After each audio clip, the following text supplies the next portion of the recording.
Welcome to another episode of The Garden Gate. I'm Brenda from the Avant Garden Shop, here with Sue Chan from Farms at Work, and we're talking about bees, Sue. Tell me about bees. We have some beautiful flowers here. Well, can I tell you about what bees like to eat? Oh, wonderful. Okay, well, if you look at a flower, and this is a great flower to look at. It's a lily, and up here, this is where the pollen is on the flower. And I got it on my finger. I don't know if you can tell. If I went like this and put it on my nose, can you see the yellow streak? Oh, yeah. That's pollen. So bees are looking for pollen because that's their meat, their protein.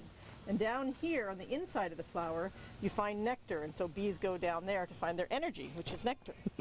And so all of these flowers do the same thing for bees, although you can't see it because they're little tiny flowers. Right. So things, you know, like Veronica, that's a great pollinator plant. And it's blooming at this time of year. And this time of year, the flowers start to get iffy, so it's good to have a plant that's blooming now. Astilbe is another one. A great one is Echinacea, and this is also good for butterflies. Another one of my favorites is bergamot. So bumblebees especially love bergamot. They put their long tongues down inside the flower, get the nectar, and then cause pollination. And we have some native plants on the end there. The sumac, is that a well, that one is Sorbaria. That Okay. one is not native. But Echinacea is native. Right. And Solomon's seal, which is a spring pollinator plant, that's native also. And also this one. This is Joe Pye weed. Joe Pye, those are great. Yeah. The Joe Pye weeds, yeah, they're wonderful. Yeah. And some beautiful berries, so even the birds will... That's right. So this is a pollinator plant, and what the pollinator does is give us the berries. Right, excellent. So the birds can be that's fed as correct. well. Yep. Yeah. Well, we're going to learn a little bit more in the second segment about why bees are so important, and maybe highlight our little bee house that we have over there as well. So I hope you'll join us in just a few minutes. Welcome back to the Garden Gate. I'm here with Sue Chan from Farms at Work, and we're talking about bees. So this is a great little bee house that we have at the Avant Garden Shop.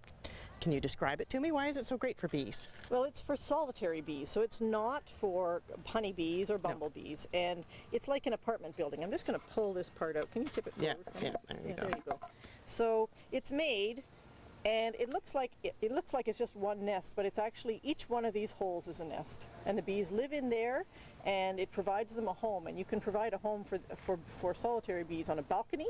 You can provide them in your garden, so they don't require much space and they don't sting, so there's no worries about children getting stung.